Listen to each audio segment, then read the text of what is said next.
Hey everyone. Before we get into the episode, I just wanted to warn you that during the interview with the special guest that you're about to hear, that there were some issues with Skype, I believe, and the audio quality is not the best. But I do want to implore you to stick around for the interview. If anyone out there listens to this and knows of a way to correct the audio deficiencies in this episode, I would love to hear from you.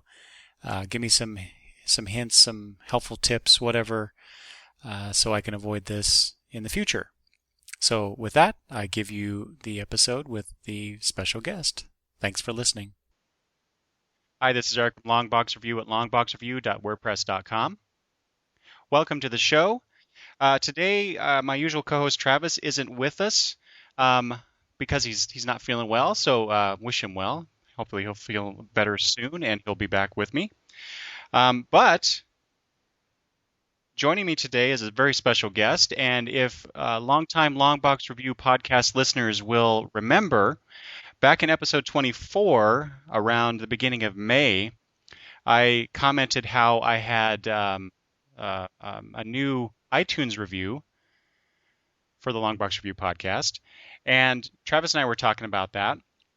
And of course, we this person whose online or iTunes name was Fukudome, I found out is how you pronounce that, wrote a very nice review and called us an awesome podcast, which I very much appreciated.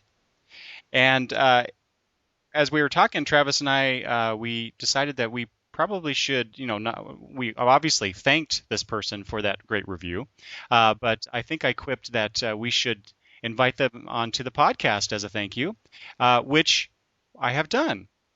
So joining me in just 1 second, because I have to do some other announcements, will be Mike Schulke from Illinois, who is the person behind that nice review.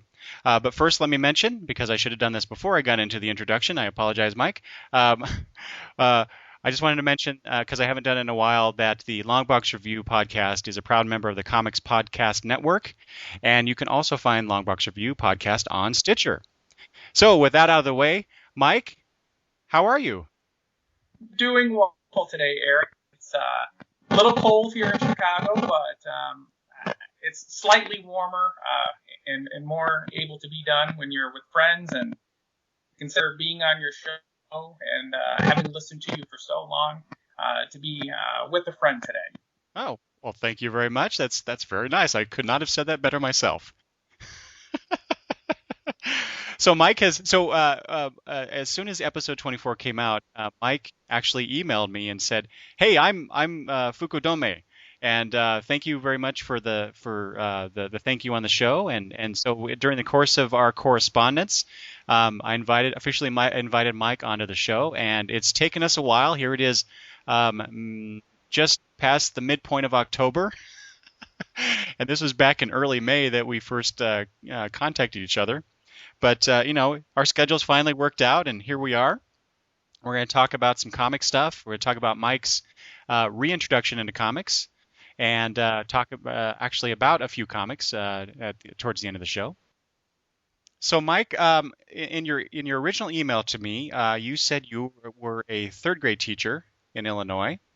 Are you still teaching? I am. I've been promoted fifth grade. I jokingly say to my kids that I've been trying for a number of years to pass that third grade math test. Finally did, and now I can teach fifth grade math. It works out great. Oh, so you teach math? Math and language arts, all subjects.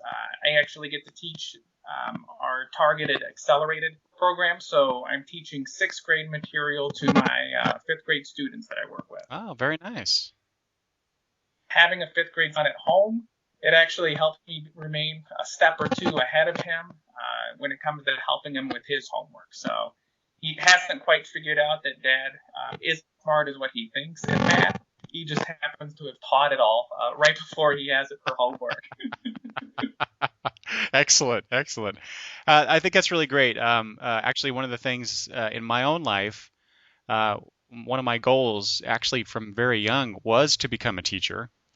And I actually did do that for a while, although at the university level, I taught um, essay writing to incoming freshmen. So I have a great appreciation for teachers and just the art and craft of teaching. So thank you for doing that. That's a great vocation to be in. I really appreciate it. Both my wife and I are teachers, and it's just something we definitely see a need for, especially from people that are really interested in making sure that our kids get the best they can, because that's what we want for my son and daughter in their school.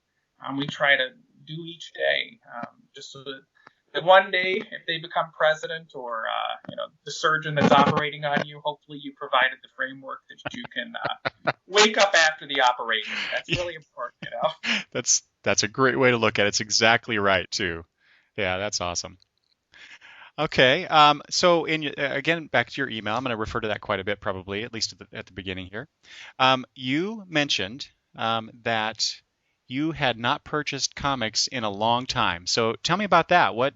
So, oh wait, let me back up. Let me start at the very beginning. So I assume that you read comics for a while and then stopped and then came back into it recently.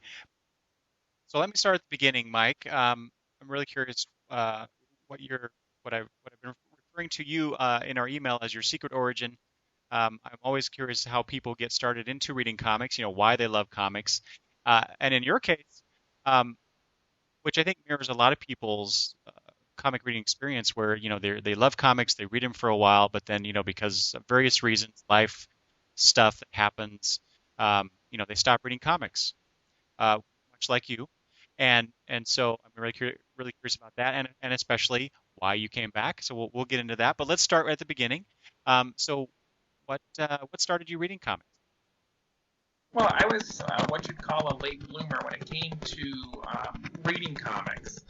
Um, I lived in Georgia and Tennessee and Kentucky, and believe it or not, in those places, reading comics wasn't necessarily the big deal. It was more your Nintendo. Yeah, yeah.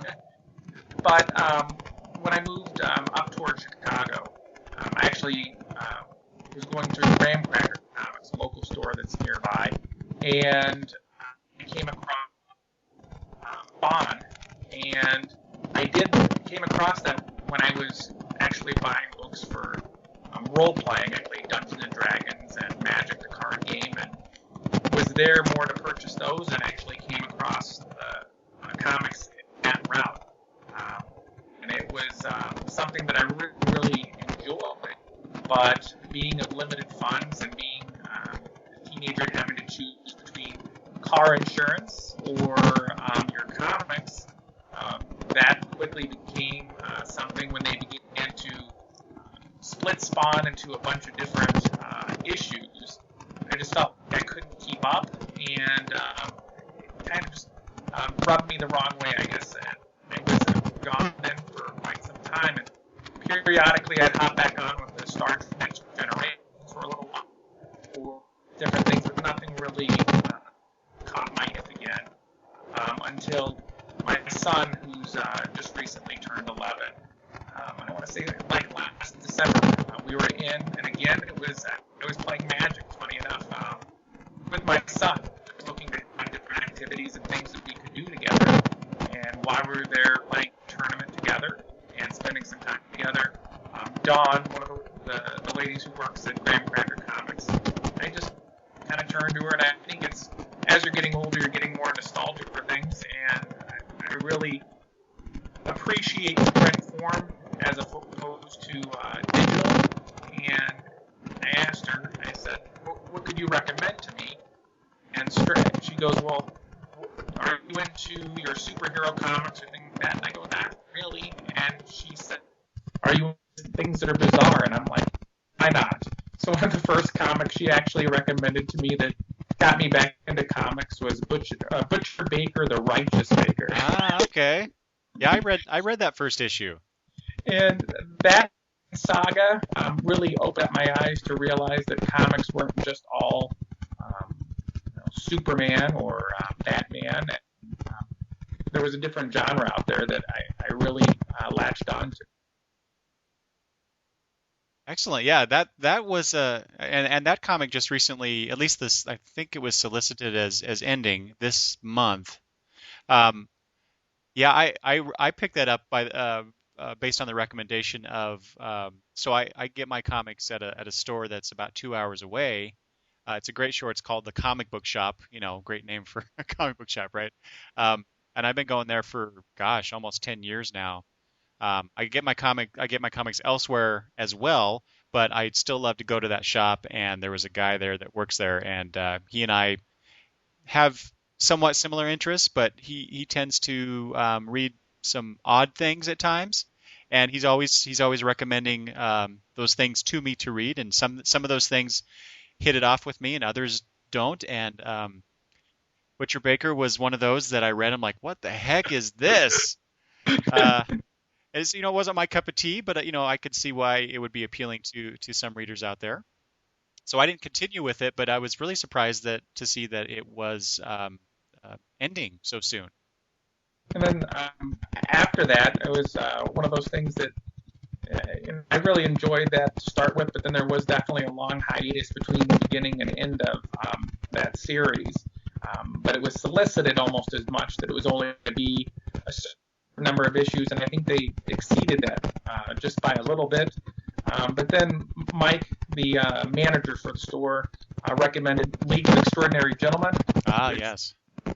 Which is wonderful. And then he also recommended Batman, and with Greg Capullo, and I must say that had me hook, line, and sinker, and I would never have thought previous to that would have been something that would have caught me as much as it did, but ended up having to get into every Batman series that was out.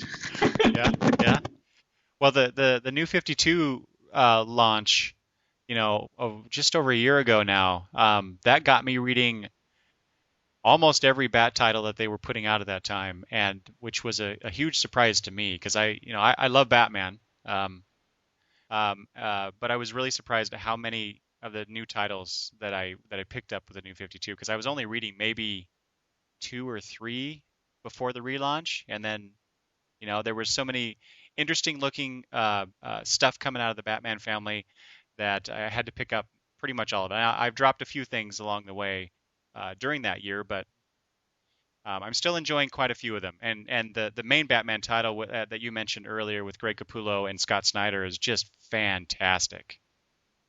And they're the nicest people in the world. I ended up meeting Capullo at our local Chicago comic convention over the summer. Nice. And he couldn't have been a more gracious and just wonderful person to be. I mean, he came out, took photos with everybody that was in line, took time to go so far as each comic was a different color that I hadn't really noticed before. He had Sharpies that matched the color of every single one of the new Batman comics that were out.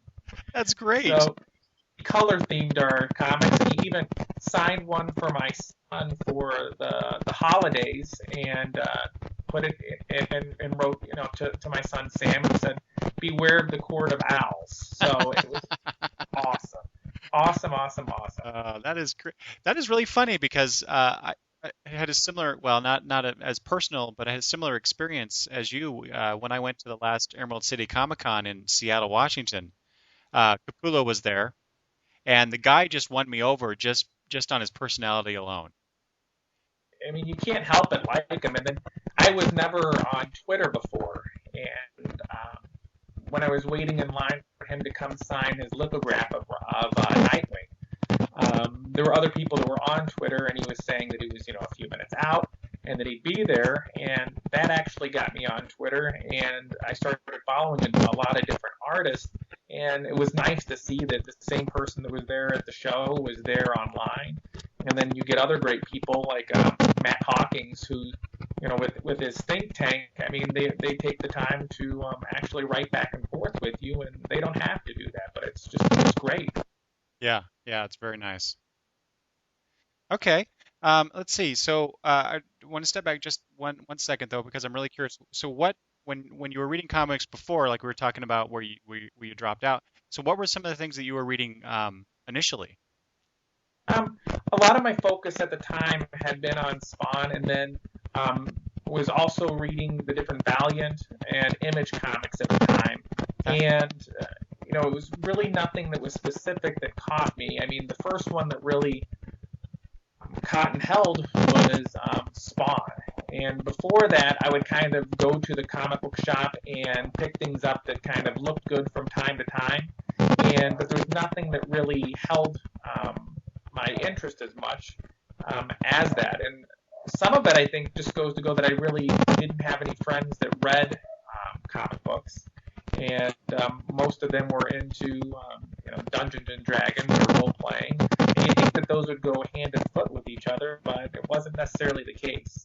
So that was something that before, when I was younger, it was more your video games and different things like that, and I've really just enjoyed it now that I've kind of been able to take a second look at things. And so how old is your son? My son's 11, Okay. and he's very much into it, and it's just a great relationship. One of the nice things about being a teacher is that during that summer we get a little bit more time together than people would normally be able to have, and we are constantly trying to find different things to do together. And so he has his own box of comics at home. I have mine, and and it's neat to see that he actually has his own tastes in comics that differ from mine. And then my daughter, who's 5, loves Spider-Man. I don't know why. It's not anything that is a series that I follow myself, but she has her own little Spider-Man statue in her room. And whenever we go to pick up our comics on Wednesday, she goes to that 50-cent bin and picks out a couple different Spider-Man comics that then she asks her mom, who, much to her chagrin, has to read them to her for her bedtime books. That's awesome. So it's really great. And now that My Little Pony is going to be coming out, she's equally excited for Spider-Man and My Little Pony. How that's going to end up coming out, I don't know. But Oh, that's great. my local comic book shop just love it though. When we all come in, it's hard. You don't see a lot of women necessarily always into comics, especially young girls, and to have her have something that she likes so much. I told my wife, I said, anything that I can do to encourage her comic book watching or anime watching or geekiness will just help hopefully hold off dating for when she's older. And, Oh, and with that double standard, I already told my son, make sure not to tell the person that you're looking to date that you're into any of this. Do what your dad did. Wait till you're married, and then you could slowly introduce things one at a time. yeah, that's a good plan, probably. Sage advice. Uh, That's great. In some ways, Mike, you and I have very similar stories. Because I have 2 young children at home. They're actually my granddaughters who live with us. Uh, we took them in about almost 6 years ago now. Our older daughter was having some issues, and we wanted to help out, and so they've been living with us for all this time. And just like you with your family going to the comic shop, we do the same thing for the one that's in Spokane. Walk in, and the girls always ask to get a comic, and of course I'm more than happy to oblige them. Although I guess I kind of failed in that I didn't really train them to go to the 50-cent box. They always grab something off the shelf for $2.99 or $3.99. But you know what? I'm happy to do it if it gets them interested in comics. So and it's one of those things too. It's hard with the girls in general that when she puts on the smile, she knows she has dad. So I'm not saying she always gets them the 50-cent bin, but that's definitely my push when we go to the store. well, now let me ask you: you read comics, but are you a collector? Do you mention your son has his own box, so I assume so. Yes, I definitely do, and it's one of those that have a growing space in my closet that before, when I was younger, I was running into some financial problems, and I ended up having to sell my collection Oh, um, when I was younger, and so I really didn't have anything from what I've had when I was younger, which hurts. But now it's kind of nice that I've got lots of room to grow in. yeah, yeah. So how big was your collection back then? I want to say that I had around like 600 books Yeah. that were, like I said, more. It wasn't necessarily the whole series or things, but like I picked up Sandman and different things from time to time. I would run with it for a little while, so it was just kind of a hodgepodge of things that I had collected through the years, being that time with the death of Superman and just different things that I was able to pick up. And now, with actually following series more, and with the launch of that new 52, and the same as you, I ended up picking up Catwoman and the Batman titles and Suicide Squad and a bunch of Image things. And right now, my collection again is right now at 300 and growing. So Yeah. it's a nice addiction. I, exactly. It very much is. And obviously I do a podcast, so and I have a somewhat, well, I won't say a large collection because I know people that have much more than I do, but I have a pretty sizable collection that I've continued all the way from basically 1978 on. Um, I've gotten rid of a few books over the years, man, that I wish I had not. But you know what? That's part of collection. You think you don't need these anymore, and then 10 years, 15 years down the road, you're like, oh man, I got to go find those issues again, and spend a lot more money on them than you did when you originally bought them. Yeah, it's the thing. Like with, I mean, sorry to interrupt, but with your kids and stuff, it really is. It's when you start having kids of your own or different things that you really want to share with them, different things that you had from when you were younger, if it's books or movies or different things. And I really would do wish that I would have had my books that I had from before. Yeah, yeah. And I have to admit, well, let me back up for a second. I wish you luck in continuing the comic book love with your children because while for my grandchildren it seems to be starting and hopefully will continue, but I failed miserably as a comic book fan to pass that along to my younger daughter. I tried, but it didn't stick. But that's okay because I have another generation of kids to influence. So hopefully that will continue. But and they also love to watch the cartoons that are out and the animated movies and the live action movies. Like we just had the Avengers come out and well, that was a while ago, but they love to go to those movies with me, and I'm more than happy to take them. So, are your kids into watching the superhero stuff on TV and on film? Definitely so, and it's funny because I couldn't get my daughter off of My Little Pony on Netflix to save my life.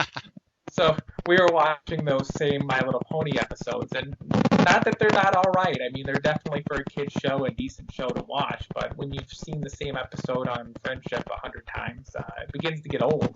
Uh, but then with my daughter liking Spider-Man, we did a lot of the cartoon Spider-Mans were on, and she would sit there and watch through that. And somehow it was a little more easy to watch the same Spider-Man issue episode than it was the My Little Pony. Yeah, yeah, I could see that. And then my son and I, we go to all the different movies with my father and ourselves, and just love it. I mean, it's really a good time. I think just in general, it just seems that comic books and the different things are a lot more accepted than they were when I was younger. Oh And yeah. it's one of those things where it's almost cool now to like these things, as opposed before you'd have to have your box pushed way back in your closet, covered up with things you had friends over. Yeah, yeah. Yeah, that's very true. Yeah. But it's definitely fun, and then we do the different comic conventions together. That was another thing that helped get me back into comics. Was I'm a big Star Trek fan, and So am I. we end up going in. My son and I would get our photos taken with different people from the Star Trek shows. Oh, nice. And so we have the last 3 years of him and I in shots together, and it's going to be nice. I'm interested to see what happens with the photos as I'm older, and he gets older. If we're still able to hold that up each year, but it's something that he looks forward to now, and I look forward to now. And we've been able to get our pictures with Patrick Stewart and Shatner and Geordie LaForge and Data, and it's been a lot of fun. But being at those comic conventions for the perks of seeing more of the Star Trek people, I start walking through the artist alley, and that was another thing that was. You see so many talented people and so many great ideas. How can you not become interested more in it? Wow, that is really cool. So, okay, so from one Star Trek fan to another, what's your favorite series? Um, I would say that it's Next Generation, but I had missed Deep Space Nine. Oh, When it first came out, I for whatever reason couldn't get into that first season. I wasn't able to become hooked. But now on Netflix, it's almost even better because my son and I, pretty much every week, we sit down and watch at least one episode, if not two, a week, and it's all new to us. So it's actually a lot of fun being able to sit there and watch it with him. And there's times where he asks if he can watch ahead, and I'm like, no, because I haven't seen any of them. but I can quickly see why people have loved that show so very much. I mean, and how that could rival your Next Generation thing, because I want to say we're about halfway through season 5 and just really enjoying our time together. very nice. Yeah, see that's I was wondering about Deep Space Nine because that's actually my favorite series of them all. Um, But so yeah, and it doesn't get much love for some reason with the larger fandom. my wife was, I started talking about that with her, and I said, this Deep Space Nine is beginning to rival my love of Next Generation, and she was like, that's sacrilegious. I can't believe that you're saying that. You like Next Generation so much, but I'm like, the story and the people and then different aspects of things that are in that show that aren't present in the others, and the fact that they can have some of those conflicts where you have so many more ships than what are in your normal one. It's almost like a cross between Star Wars and Star Trek, and it's really hooked my son. Well, excellent. So you mentioned the comic conventions that you go to. So how many comic conventions are in your area throughout the year? There's two big ones. There's the Chicago Wizard Convention, which takes place over in the summer, and it's kind of like my son and I's last hurrah because it's always the weekend prior to school going back. Ah, And that's what we've been doing the last number of years. But then there's also the C2E2 oh, right. convention, which takes place, I think, in April. And we've not been to that yet, but we're actually planning on attending that this year. Because the last, I want to say, 2 years, it seems like the focus was, which is happening, I guess, with more conventions from what I'm hearing, but the focus is more on the entertainment and wrestling and the wrestlers and different things, and that's not necessarily what we're into. And so now the C2E2, I was talking to a bunch of different artists and things. They said is really seems to be a great place to be. So we're going to give that a go. But there's two big conventions that are by me, and I feel fortunate to have that. Yeah, no doubt. Yeah, we only have the one Emerald City that's close to me that I go to in the early spring. So yeah, that's nice to have that option to have more than one. That's on my son's and I's bucket list. Really? To do the Emerald City convention, and then also to try to do that monstrosity, which is San Diego. Yeah, I actually went to San Diego back in 1996, I think it was, and it wasn't quite what it is now. And I don't know. Travis and I have had conversations about this on the show and and off the show obviously. But we've kind of decided that we probably don't need to go to San Diego just because how crazy it would be. I understand how that would definitely be the case, and for me, it's one of those things where it's like I just want to go to almost say that you've gone to get the T-shirt. That's true. get your photo taken in front of whatever sign that's there, and then never go again. Yeah, that's true. Yeah, have your experience and then move on from that. Yeah, as you said, that monstrosity. What about the New York Comic Con? That's definitely one that we have on our list. I ended up talking to a couple different artists that was there, and I just asked them, which would you recommend? And Emerald City was definitely one of the ones that kept on popping back up. Yeah, see, Again. I've heard that a lot too. I listen to a lot of other comic book related podcasts and their experiences there. Yeah, that's the one thing that keeps coming up is how great of a show it is from the creator's point of view. And you can tell it must be the people that you live by, including yourself, because everything that I hear is it's the people that are at the show that are running the show, and then it's the fans and just how nice they are while they're there that makes the convention for the artists. Well, I hope that's true, at least in part. So yeah, Mike, if you and your son ever make it out to Seattle, let me know. I'd like to meet up with you. That'd be great.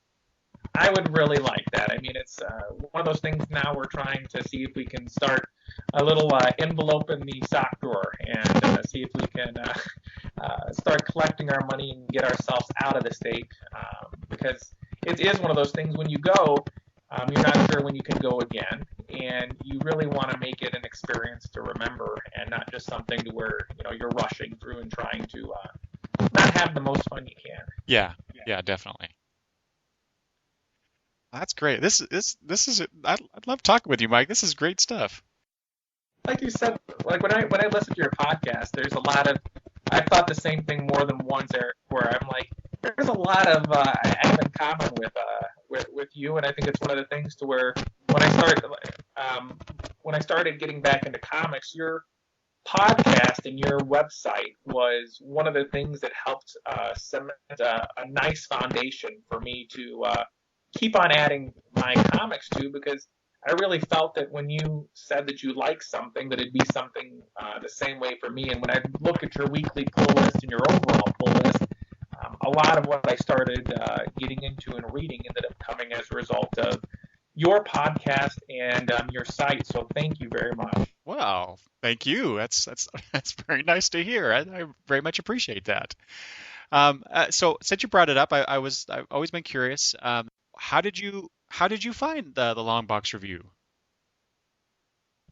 I love all things having to do with podcasts, and actually, when I first got me into podcasts were different series that I find of people that were in Japan. And one of the awards that I ended up receiving when I got into teaching was Fulbright Award. And I was able to go over to Japan with about 200 other teachers and educators from across the United States. And we were there for a month going to see elementary schools, middle schools, high schools, and colleges. And I had the time of my life. And being the price that it is to get out there, listening to people that were out there brought me a step closer.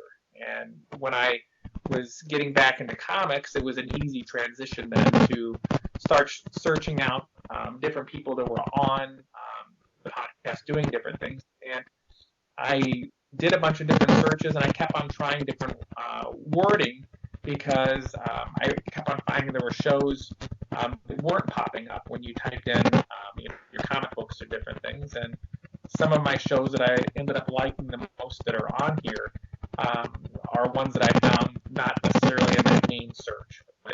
It's something I listen to on lunch break, listen to on the car, and also listen to while I do my antique clock repair with my father on the weekends. Oh, okay. Yeah, in fact, that's one of the things that you had put in your review was you wish comic book was in your title so it would pull up in the iTunes search easier for others to find.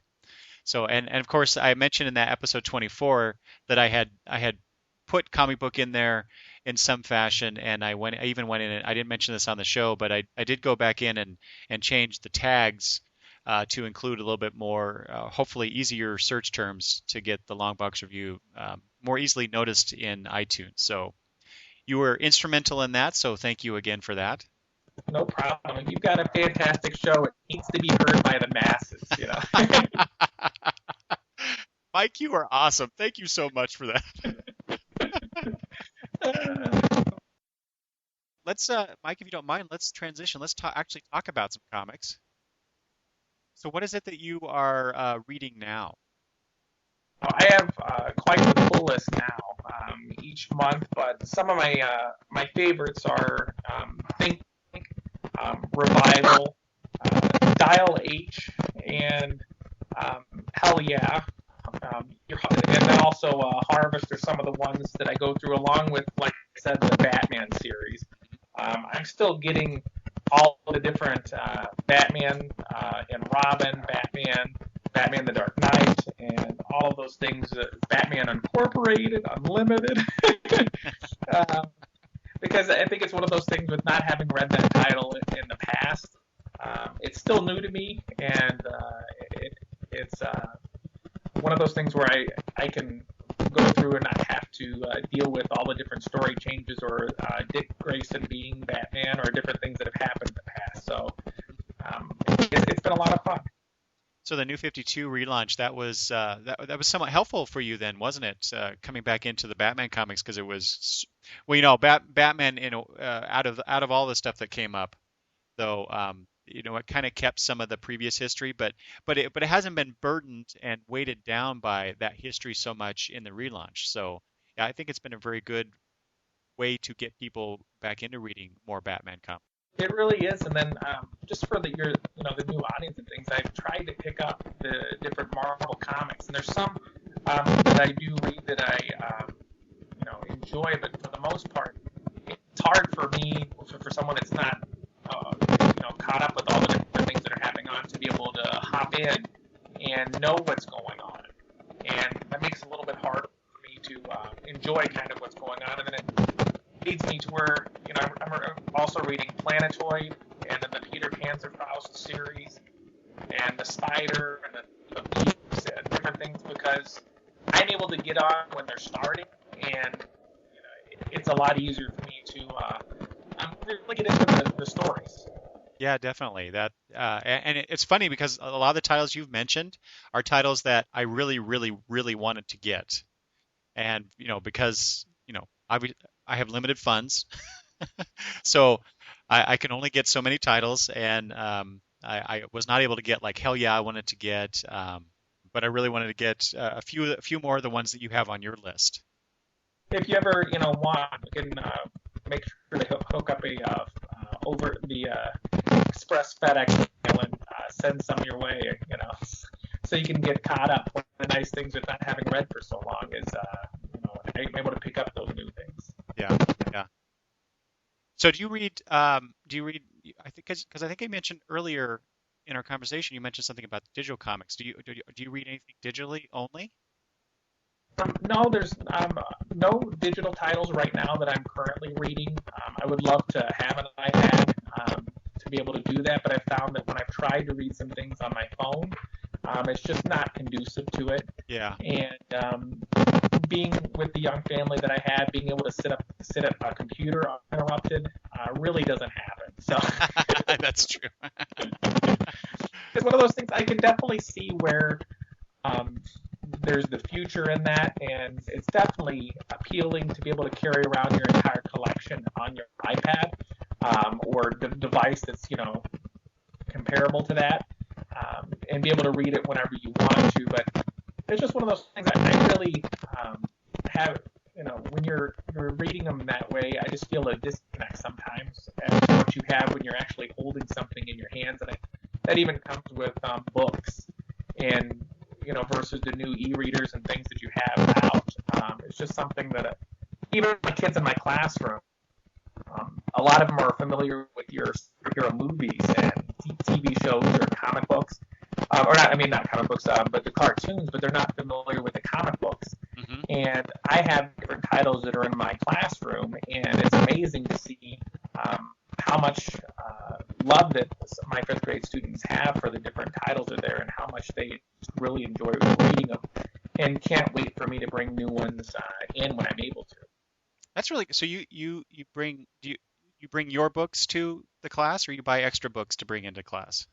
I bring extra books that are in there from like the 50 cent is really what I target. If there's Spider-Man, Superman, if there's Thor or Avengers or different things that I can put in their hands that are just going to get them interested in reading. I don't care what they're reading.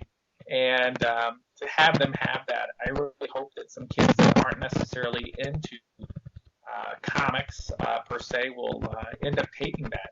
And anything, I mean, it's like when your kid asks to go to the bookstore. How can you say no when when they're like, I'd like to buy a new book or I'd like to buy different things that are there. I'm like, when you're, as a parent and things, you're always trying to encourage that. That's really neat that you do that. That's a great idea. Let's see. So let's talk about some specific titles that you're reading that we had discussed over email. Mostly because I read these too, so I can at least speak to them somewhat knowledgeably. Let's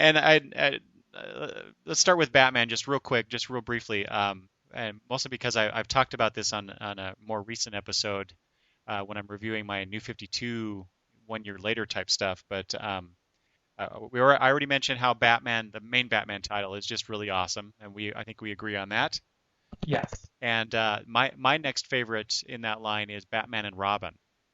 I would agree 100% that Damian and him and their relationship that's coming along in that series is just, as a father myself, it's almost something that I connect easier with. Yeah, yeah, yeah. I wonder how much that plays into it.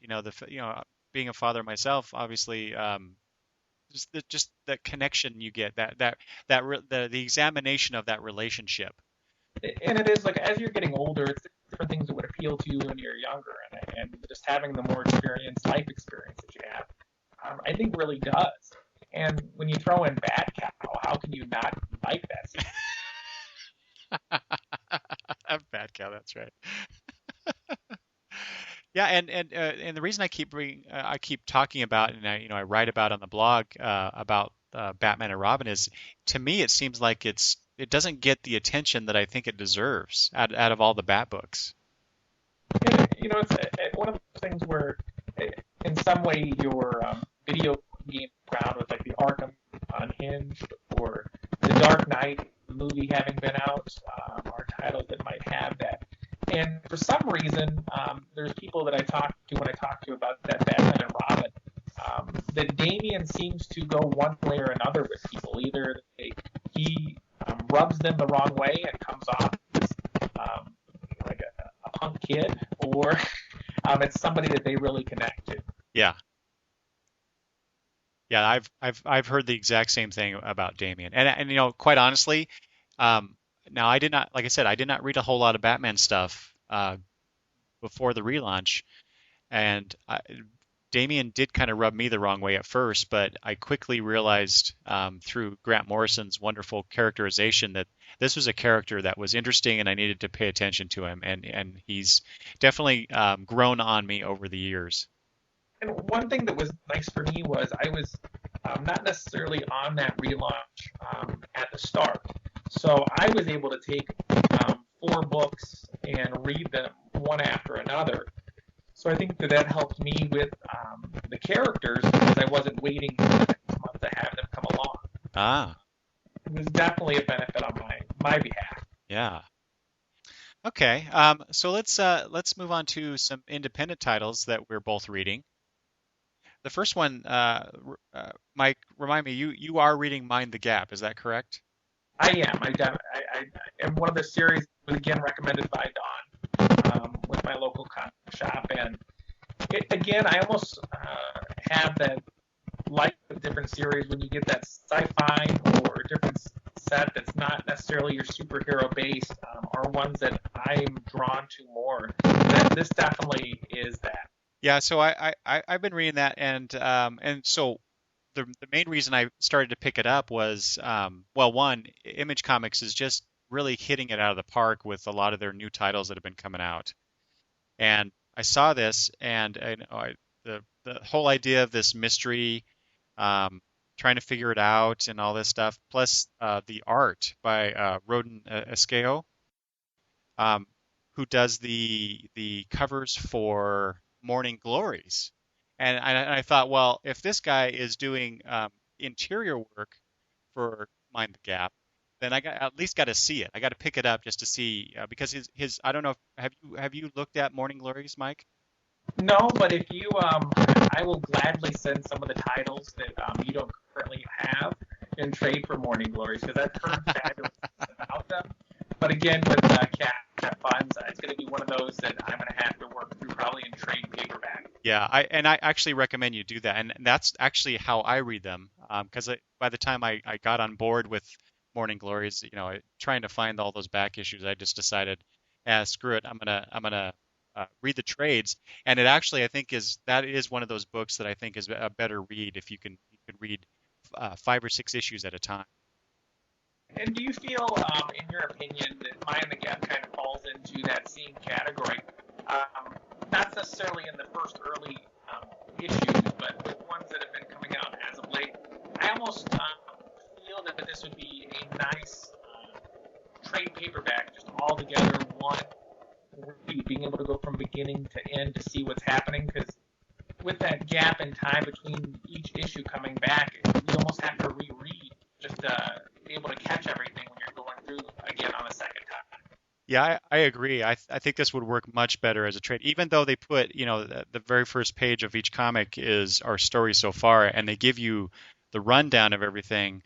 Um, yeah, I think it would be a better read. And quite honestly, this book, I think I'm coming to the end of my involvement with it, just because to me the mystery, which is seems to be the thrust of it, the reason for reading it, I'm not really getting into it. I'm so happy to hear someone else say that, so I don't feel that I'm off on my own and crazy, and for feeling the same way. That's where I was talking with my local comic shop, just basically saying, I may just wait for this to be out in one big book, and then read it all together because I think my enjoyment of it. It's nice to hear, like you said, that somebody else is thinking the same thing because I was starting to think, well, maybe I'm just wrong. Sometimes you read a book and everybody, is gaga over it and you're like, well, I don't see what the deal is. So, maybe it's me. Um, but yeah, it's nice to hear that I'm not the only one. Although I will admit that the latest issue that I read, which was number 5, which was giving us Dane's backstory, that I really enjoyed. And that's what I'd kind of like to see more of from this series. And that's one I've not read because I was purposely just grabbing or wanting to hold on to the comic so that I could do maybe like 2 in a row or 3 in a row Ah, and have that where I can just read from beginning to end. Because for me, it's even with that intro that you said, they have to help remind you what happened. It's hard enough for me to remember where I parked my car when I go to the grocery store. So, remembering what happened a month ago, it's pretty difficult. yeah. And for me, it's not so much getting reminded of the plot.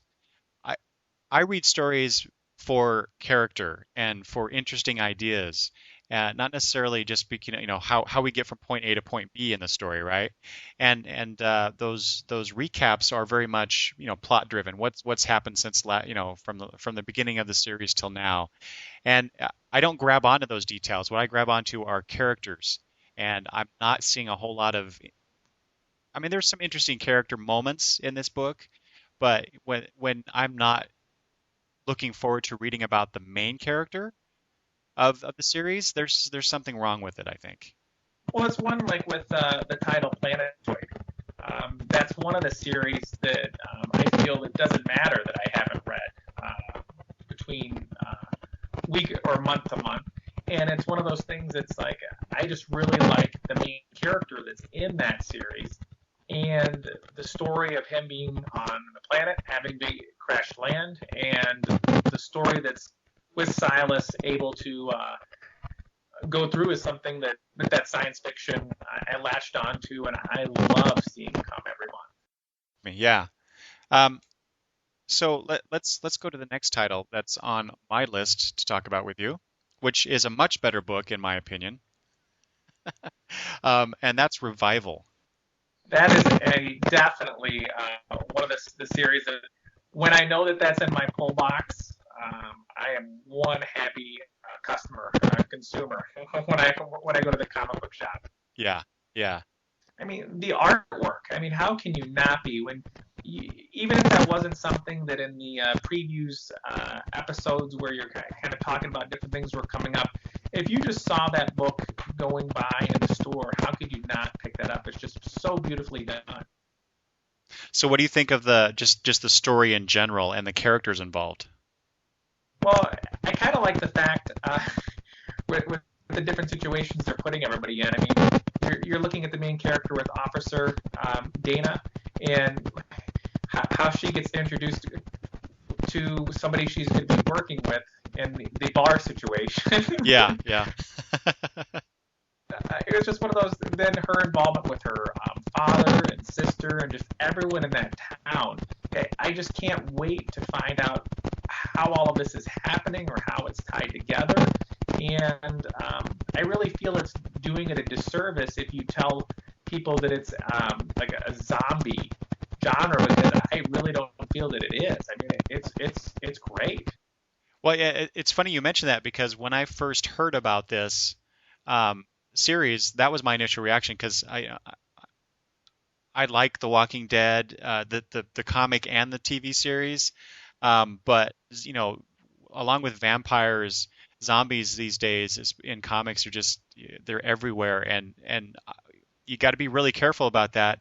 As me as a reader of comics, the creators need to be careful in the sense that if you overdo these things, it loses its re, readfulness. I'll just make up a word here.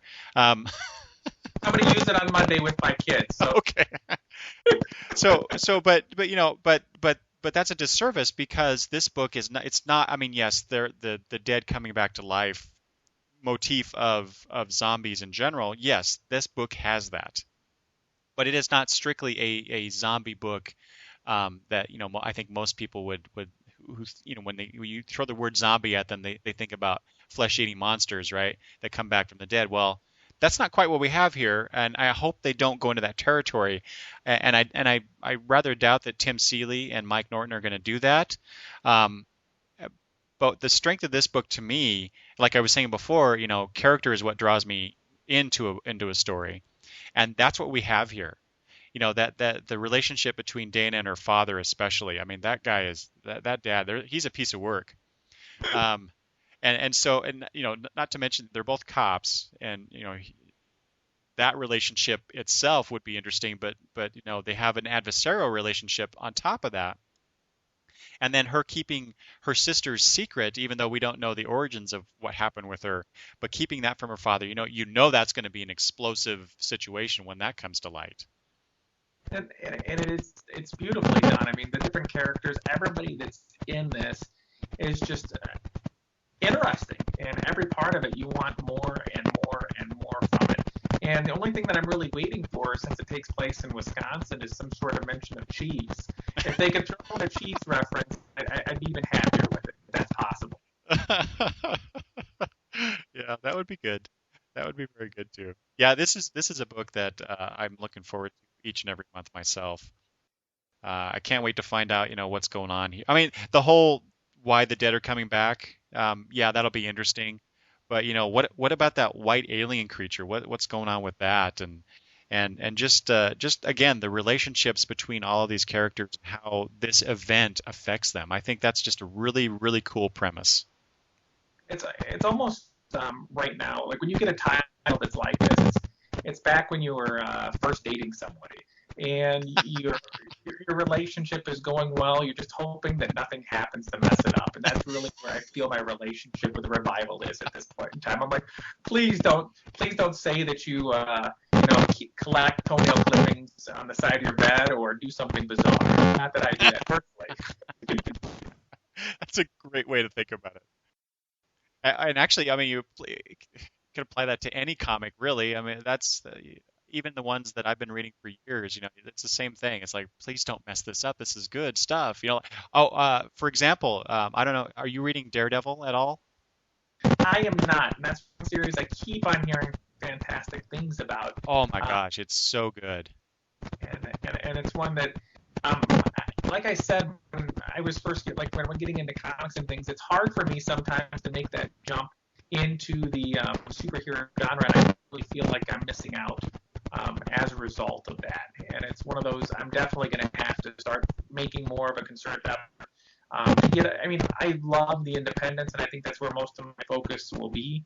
I think in some ways I do need to make sure I'm not missing out on those great stories that Mhm. involve the superheroes. Yeah, yeah, and oh well, if you want to merge the two together, Mike, here's another recommendation for you.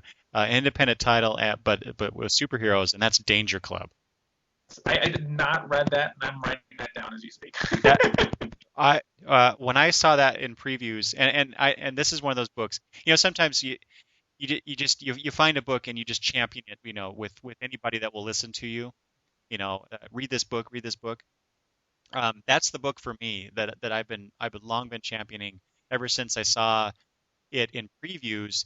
And the premise is very simple. It's basically it's and I hope I'm not doing a disservice to the creators when I say this, but it's kind of like Teen Titans meets the end of the world type situation, right? Because some catastrophic event has occurred, and all of the world's adult superheroes went off to take care of it, and they never came back. And all that are left are the young heroes, the sidekicks, and they have to deal with everything, the fallout from that. And it's just been a delight. And that's one like that definitely sounds like something that would be definitely something that would appeal. In some regards, that's kind of like with the title Super Crooks, where Oh you yeah, have the villains. Then at that point, more the focus on them, and they're like, we keep on getting beaten up over in point A. Why don't we go elsewhere? exactly. Yeah, that was a good book too. All right, Mike, that's all I had planned to talk on the show. Is there anything else that you wanted to bring up? No, I really, really, really greatly appreciate your time. Like I said, my father and I on the weekends we do antique clock repair, and when I'm driving back and forth to his house, it's about like an hour and 45 minute 2 hour trip. I am always pleased to share that drive with you and your show. It definitely makes going there or coming back all that much more easy. Well, thank you again. I appreciate that. Hey, speaking of your dad and your antique clock, do you guys have a web page or some sort of online presence that you'd like to plug? Sure, I love shameless plug, so I'll definitely be a part of that. But if you, for the listeners and things that think that in their house something's been missing for quite some time, it's really an antique clock. It's Antique Clock Collector, all one word. Well, Mike, thank you again. It's been great talking with you. It's always fun to talk to a fellow comic fan, especially when you seem to have a lot in common. So I very much enjoyed this conversation with you. And on that note, I think we'll end the show. Mike, thanks again for joining me on this conversation. I appreciate it very much, and I wish you well in everything that you do. Thanks, Eric, and look forward to hearing this. Excellent. Thank you very much, Mike. Be sure, everybody, to send me some feedback about this episode. Leave comments at the blog at longboxreview.wordpress.com. You can contact me at Twitter. You can email me at longboxreview@gmail.com. And that's pretty much it. Thanks again, Mike. I appreciate it. Thanks for listening.